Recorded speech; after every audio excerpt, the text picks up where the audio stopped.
My dear students, आज मैं आपको पढ़ाने वाला हूँ बीएससी फर्स्ट सेमेस्टर की यूनिट फर्स्ट, जिसका नाम है molecular polarity and big chemical forces.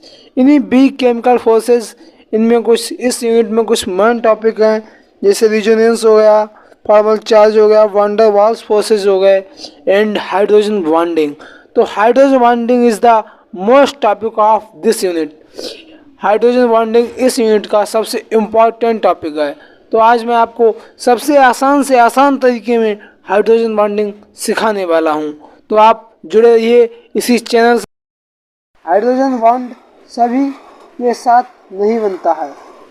जहां पर फ्लोरीन, ऑक्सीजन और नाइट्रोजन इनमें से कोई भी प्रेजेंट होगा वहीं पर हाइड्रोजन बॉन्ड बनेगा।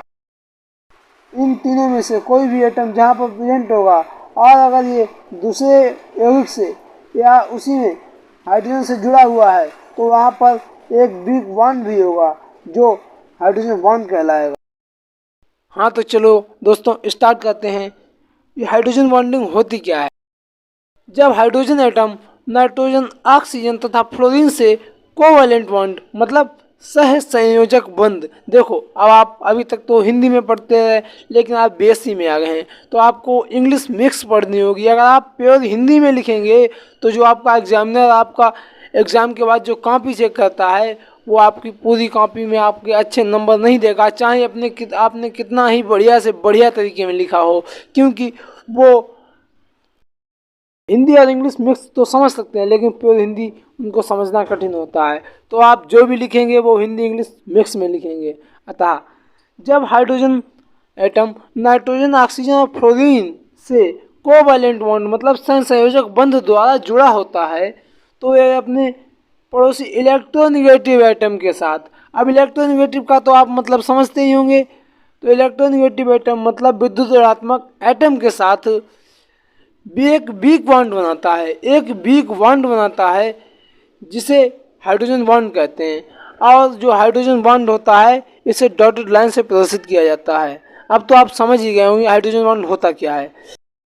को हाइड्रोजन फ्लोराइड मॉलिक्यूल में हाइड्रोजन बॉन्डिंग दिखाते हैं या हाइड्रोजन फ्लोराइड कंपाउंड में।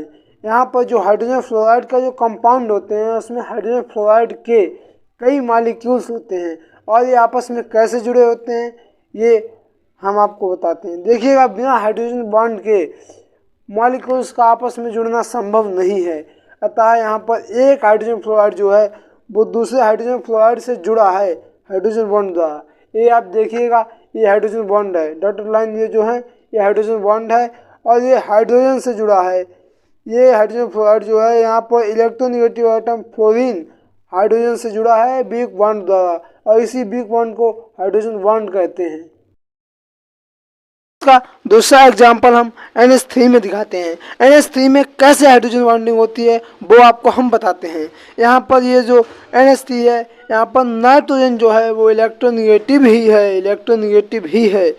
तो यहाँ पर जो हाइड्रोजन जो है यहाँ पर 3 हाइड्रोजन जो है नाइट्रोजन से जुड़े हुए हैं एक कंपाउंड में। अभी ये NH3 यानी अमोनिया हुआ और ये अमोनिया यहाँ पर जो दूसरे अमोनिया से जुड़ा है तो वहाँ पर हाइड्रोजन से ही जुड़ा है। और जब हाइड्रोजन से जुड़ा है तो हाइड्रोजन से ये एक वीक बॉन्ड द्वारा जुड़ा है जिसको हमने डॉटेड लाइन से प्रदर्शित किया है। आपको मैं पहले भी बता चुका हूँ यही हाइड्रोजन बॉन्ड होता है और हाइड्रोजन बॉन्ड को डॉटेड लाइन से ही प्रदर्शित करते हैं। इसी तरह इसमें हम कई कंपाउंड जोड़ सकते हैं। यहाँ पर जितने भी कंपाउंड जुड़े हैं हाइड्रोजन बॉन्ड से जुड़े हैं। देखिए यहाँ पर मैं डॉटेड लाइन छोड़ दी है। यहाँ पर भी कोई नया कंपाउंड जुड़ सकता है लेकिन यहाँ पर पहले हाइड्रोजन ही जुड़ेगा, हाइड्रोजन जुड़ेगा और नाइट्रोजन से ही जुड़ेगा और यही बिग बॉन्ड हाइड्रोजन बॉन्ड होगा। तो अब आप लोग हाइड्रोजन बॉन्डिंग तो समझ ही गए होंगे। अब हम आपको इसके पार्ट्स के बारे में बताते हैं। हाइड्रोजन बॉन्ड के 2 भाग होते हैं। Number 1 intermolecular hydrogen bonding, number 2 intramolecular hydrogen bonding. तो हम आपको दोनों ही विस्तार में समझाते हैं। हाँ, तो सबसे पहले हम आपको इंटरमॉलिक्यूलर हाइड्रोजन बॉन्डिंग समझाते हैं। देखिएगा, जब एक ही कंपाउंड के डिफरेंट मॉलिक्यूल्स अलग अलग यौगिकों के मध्य हाइड्रोजन बॉन्डिंग होती है तो उसे हम इंटरमॉलिक्यूलर हाइड्रोजन बॉन्डिंग कहते हैं। यहाँ पर आपको जैसे जल में देखिएगा H2O में हाइड्रोजन इंटरमॉलिक्यूलर हाइड्रोजन बॉन्डिंग देखिएगा। ऐसे H2O कंपाउंड जो है उसमें कई मॉलिक्यूल होते हैं। मैंने आपको बताया एक कंपाउंड में उसके कई मॉलिक्यूल होते हैं। जिसके मॉलिक्यूल होंगे वही लिक्विड होगा, अन्यथा में ठोस होंगे। तो यहाँ पर H2O के जो मॉलिक्यूल हैं वो आपस में जुड़ेंगे कैसे? और मैंने आपको बताया किसी मॉलिक्यूल्स का आपस में जुड़ना हाइड्रोजन बॉन्ड द्वारा ही संभव है।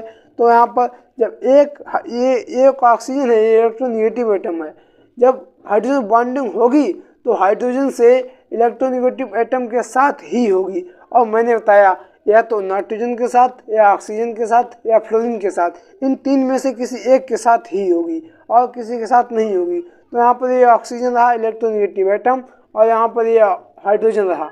यहाँ पर हाइड्रोजन और इलेक्ट्रोनेगेटिव एटम में डॉटेड लाइन से जुड़े हुए हैं, और यही डॉटेड लाइन्स हाइड्रोजन बॉन्ड है। और इसी बॉन्ड को, इसी हाइड्रोजन बॉन्डिंग को हम इंटरमॉलिक्यूलर हाइड्रोजन बॉन्डिंग कहते हैं।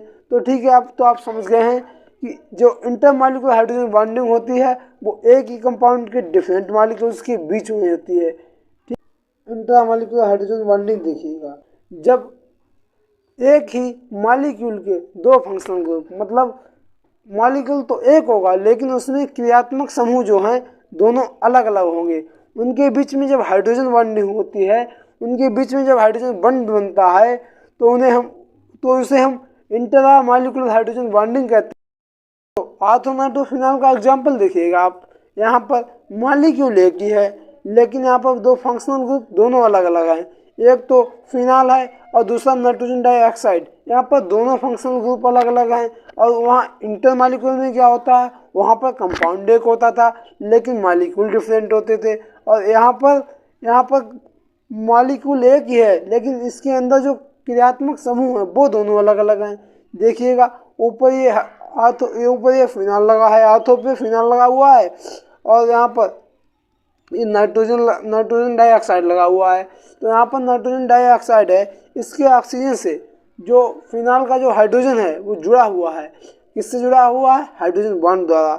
और इसी को हम आर्थोनाइट्रोफिनॉल कहते हैं। और यही जो बॉन्डिंग होती है वो इंट्रामॉलिक्यूलर हाइड्रोजन बॉन्डिंग कहलाती है। अब आप दूसरा एग्जांपल देखिएगा ऑर्थो हाइड्रॉक्सी बेंजल्डिहाइड में। यहाँ पर एक तो फिनॉल ग्रुप लगा हुआ है, फिनॉल फंक्शनल ग्रुप है, और दूसरा फंक्शनल ग्रुप बेंजल्डिहाइड है। तो यहाँ पर बेंजल्डिहाइड और फिनॉल में हाइड्रोजन बॉन्डिंग हो रही है, और ये हाइड्रोजन बॉन्डिंग भी इंट्रामॉलिक्यूलर हाइड्रोजन बॉन्डिंग है। क्योंकि आपको मैं पहले ही बता चुका हूँ कि हाइड्रोजन बॉन्ड इंट्रामॉलिक्यूलर जो हाइड्रोजन बॉन्डिंग होती है वो एक ही मॉलिक्यूल के डिफरेंट कंपाउंड्स के बीच में होती है। अर्थात जहाँ पर एक मॉलिक्यूल में डिफरेंट कंपाउंड्स होंगे तो वहाँ पर होने वाली हाइड्रोजन बॉन्डिंग जो होगी वो इंट्रामॉलिक्यूलर हाइड्रोजन बॉन्डिंग ही होगी, ना कि इंटरमॉलिक्यूलर हाइड्रोजन बॉन्डिंग। चलो ठीक है, मिलते हैं अगली बार फिर इसी चैनल पर टीच सचिन। आपको इस सब के बाद भी हाइड्रोजन बॉन्डिंग में कोई मिसअंडरस्टैंडिंग हो तो आप मेरे नीचे दिए गए व्हाट्सएप नंबर पे मैसेज करें और आपकी समस्या का समाधान करेंगे, और आपको बढ़िया से बढ़िया हम नोट्स प्रोवाइड कराएंगे।